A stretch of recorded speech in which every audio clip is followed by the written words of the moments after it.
Since we are talking about project human resource management, I thought let us discuss organization charts and position description before we move ahead. Whenever you talk about organization charts, you may visualize a hierarchical diagram.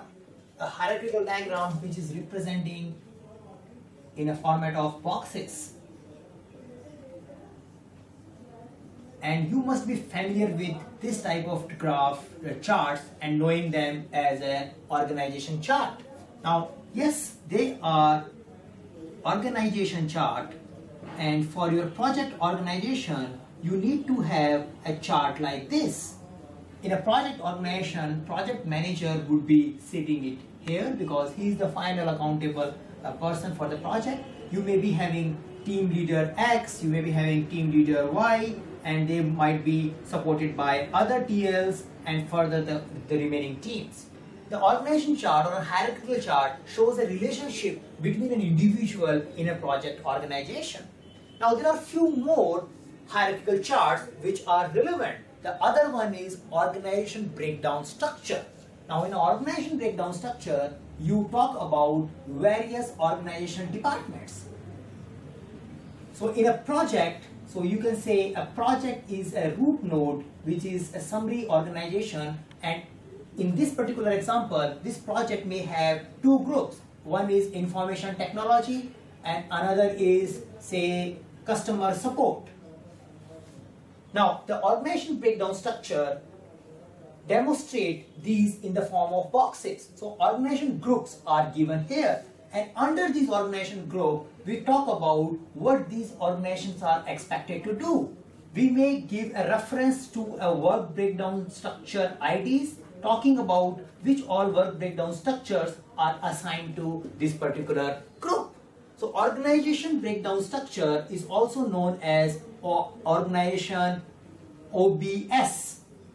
So you may see a short term OBS in various material of your PMBOK or any other reading material. So it's an organization breakdown structure.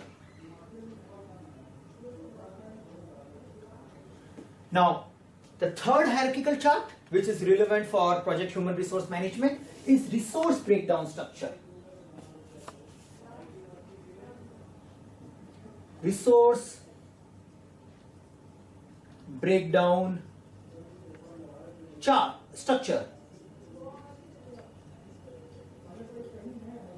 Now, the resource breakdown structure demonstrate in a hierarchical format what type of resources do you need in your project. So it is like a resource, you need resource, you may need a type of category of resources. For example, you need people. So people became the second level of your resource breakdown structure, and then you may have another category which is talking about, say, hardware.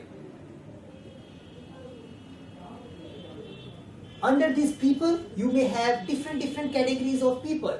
For example, you need a team leader, you need developer. So you need 2 team leader, 10 developer, and in total 12 people. Similarly, in hardware, you may have a category like you may need a laptop and you may need a printer.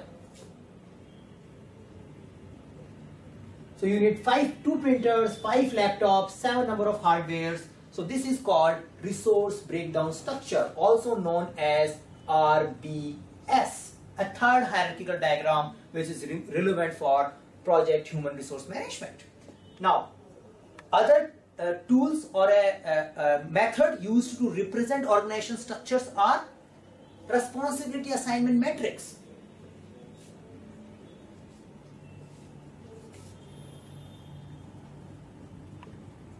Now, responsibility assignment matrix, also known as RAM. The basic structure of responsibility assignment matrix is that you have, in a one side, you have groups or people, and in other side you have work or activities. So work package or activities listed in this dimension. And for a given activity or given work package, you are telling which group is responsible for doing what. And this is a format which can tell us that for this particular activity, these are the people who are involved or responsible for. And there is a form of matrix which is called responsible, accountable, consultant, informed. RACI matrix is one of the implementation of responsibility assignment matrix. In this RACI matrix, we put name of the people here. Say for example, we put X, Y, Z and A. These are the name of the people. And we talk about activities here. And for this particular activity, who is responsible, who is accountable, who should be consulted and who should be informed. A type of matrix which can tell us that for this particular activity, he is the one accountable, means he is the one who is approving the completion of this work. If something goes wrong, the X is responsible. The responsibility means who is responsible for carrying out the things. So there is a difference between accountability and responsibility. Accountability is irrespective of who executes the work, but for the external stakeholder or for the project manager, if the project manager is talking about his project organization, the accountable person is the one who is accountable for getting things done.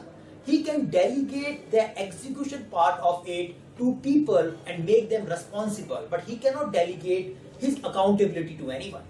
Consultant, when you are performing this particular activity, you need to consult to Mr. Z because he might be having information related to that particular activity. Inform, once you are done with it, you must inform this particular guy. So the responsibility assignment matrix helps us in visualizing work packages and activity and the involvement of individuals or teams in executing or doing that particular activity. We can also use textual format. Textual format to explain the role and responsibility and authority of individual. In this particular format, we may have a title like role, then we talk about what is the responsibility of this role,